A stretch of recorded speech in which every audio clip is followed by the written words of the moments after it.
Okay, it's been a couple days. Got a lot done this weekend. Started out by removing the interior, which you saw in the last video, but since then, my dad came out here with like the patience of a Zen master with a heat gun and a putty knife and scraped all the sound deadener out. That came out really nice. The only thing that's still a problem is these bolts, the Torx-headed bolts holding in the seat belts, refuse to break loose. PB, penetrating oil, heat, nothing's helping. In fact, we put the impact gun on them with the Torx bit, and it's snapping the bits off flush in the head of the bolt there. So that's kind of a pain in the ass. We decided to just start cutting them off. This one was cut off. But anyway, everything in here is looking great. The guy from work came over tonight, Mr. Aaron, to help out, and he's a lot of help. And Dad came out and we yanked out the motor, which is sitting over here on a wooden stand to roll around, and transmission chilling over here.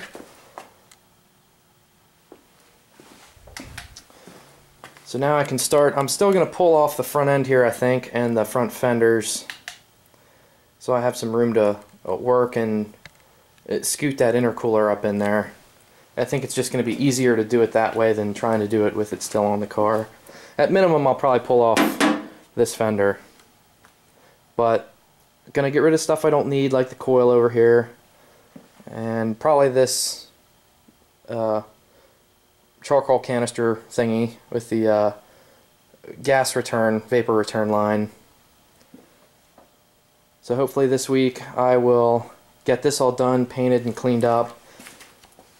And then in here, last night I fiddled around with making a mount, or a bracket, actually a plate, to mount the MSD box and the Mega Squirt. And got that together. This is roughly the location. I didn't hard mount anything yet, but that's just going to kind of sit right up here on the side of the tunnel. And then I pulled out the wires that I don't need, just kind of left them there. I think these are the only wires that you need to hook up, since the Mega Squirt is only controlling fuel. So it's like injector banks 1 and 2, some grounds, coolant temp, idle air temperature, or intake air temperature, sorry, and throttle position, and the 12 volt switched and constant power. So that's that. I'm gonna go with a 10-point cage in the car from S&W. I believe they're located here in Pennsylvania. I might just take a road trip out, pick up the kit, throw it in the back of the truck and bring it back. My brother said he's gonna weld it up for me. And then go with 2 5-point harness seats. And I should be in business then. I'm gonna have to locate the battery to the trunk.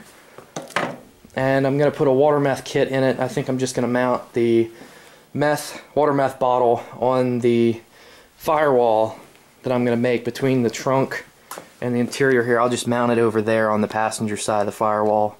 That way I can see it. It's nice and easy. Also thinking I'm going to make door panels. Get rid of these ones and go with something like they make that fiberboard stuff. It's like a hardened cardboard, and wrap some fabric or that fake leather stuff maybe on them, and put my door pull on it and the window cranks.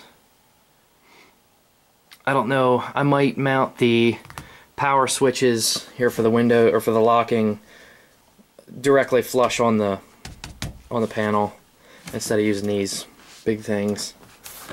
But that's where it's at now, and hopefully this week I will have another update with a nice clean engine bay. I still have to get these broken off studs, or bolts, broken bolts, out of the head. I tried doing some drilling and it didn't work. They're still in there, and they're still really aggravating.